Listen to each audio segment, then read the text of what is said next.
نقطہ بالکل واضح ہوا۔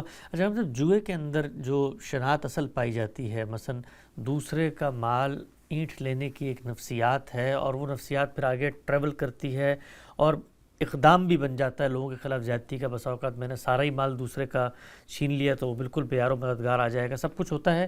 لیکن وہ تو جو جس سے میں نے ایک معاملہ کیا وہ تو اس میں پوری طریقے سے حاضر موجود راضی برضا ہے کہ بھائی جو کچھ کر رہا ہوں وہ بھی تو یہی کام کر رہا ہے، یعنی اس میں پرابلم کہاں پیدا ہوتی ہے؟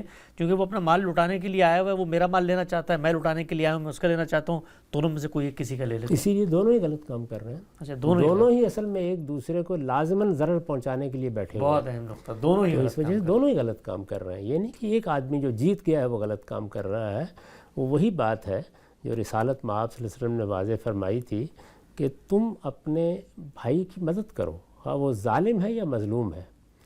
تو اس میں لوگوں نے سوال کیا کہ ظالم کی مدد تو سمجھ میں آتی ہے، مظلوم کی مدد کیا؟ مظلوم کی اس سے روکا جائے، وہ یہ کام نہ کرے، اچھا اس کی بھی مدد کرو تاکہ وہ درپے ہو جائے گا نا۔ دو آدمی ایک دوسرے کے ساتھ لڑ رہے ہیں تو اب ان میں سے ایک قتل کرنے میں کامیاب ہو گیا، لیکن دوسرا بھی قتل کرنا ہی چاہتا تھا، یہ کامیاب ہو گیا، وہ ناکام ہو گیا۔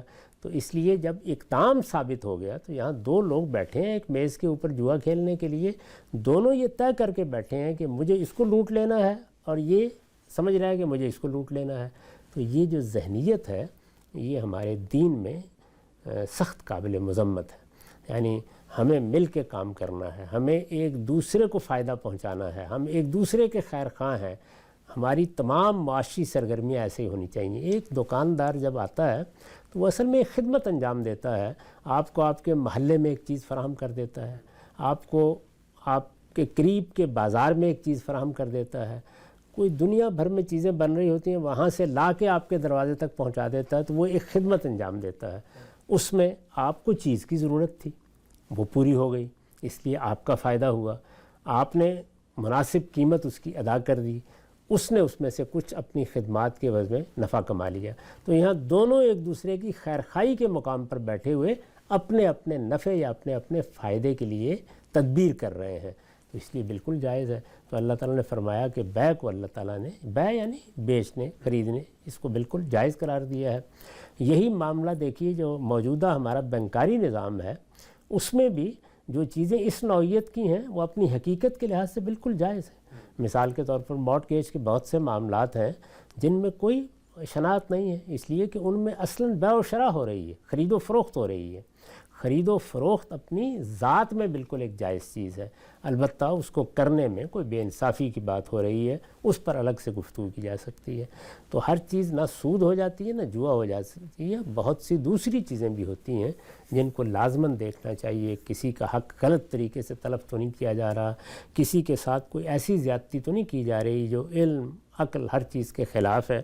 تو اس لیے قرآن کی تعبیر بہت جامع ہے کہ لوگوں کا مال لیتے وقت تم اپنے آپ سے سوال کرو کیا تم باطل طریقے سے لے رہے ہو یا صحیح طریقے سے لے رہے ہو۔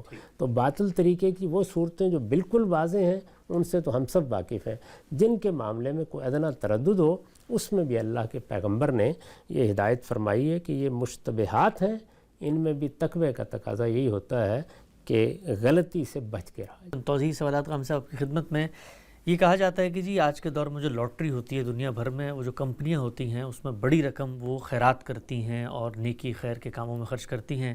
قرآن مجید میں جہاں پر اس کی شرائط آئی ہے وہاں پر بھی تو یہ ہے کہ وہ تیر جب وہ کھیلتے تھے اور جو گوشت جیتتے تھے اس کو بھی صدقہ ہی کرتے تھے بالآخر، تو یہ جو اینڈ ہے یہ مینس کو جسٹیفائی نہیں کر سکتا، کسی معاملے میں بھی نہیں کرتا۔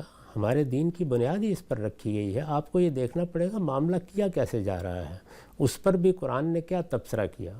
وہ اپنی طرف سے تو خیرات کرتے تھے لیکن جوا کھیل کے خیرات کرتے تھے، لوگوں کو جمع کر لیتے تھے، اونٹ ذبح کر لیے جاتے تھے، ان کے گوشت پر جوا کھیلا جاتا تھا، پھر لوگ اس کو جیت کے لے جاتے تھے۔ اچھے نوجوان جن کے ہاں ذرا تیر اندازی کی بھی اچھی تربیت ہے وہ بعض اوقات اس میں زیادہ مال لے جاتے تھے، اور اسی طریقے سے جوئے کے تیر رکھے ہوتے تھے ان سے فال کے طریقے کے اوپر گوشت لے لیا جاتا تھا۔ تو قرآن مجید نے اس پر تبصرہ کیا کہ اسمہما اکبر من نفعہما، یعنی یہ تمہیں جو اس میں نفع نظر آ رہا ہے، غریبوں کی مدد ہو رہی ہے، یہ اپنی جگہ ٹھیک ہے، نفع ہو رہا ہے، لیکن جو اس میں گناہ کا پہلو ہے وہ اس سے کہیں بڑھ کر ہے۔ تو اب گناہ کا پہلو کیا ہے اس کو واضح کیا، یعنی اخلاقی قباحت ہے اس کے اندر، اس کے نتیجے میں وہ ذہنیت پیدا ہو رہی ہے جو جوا کھیلتے وقت بالعموم پیدا ہو جاتی ہے۔ تو اس لیے قرآن مجید نے اس پر تبصرہ کرتے ہوئے بھی یہ بتا دیا کہ اگرچہ منفعت حاصل ہو رہی ہے لیکن اخلاقی پہلو کو ترجیح دینی چاہیے۔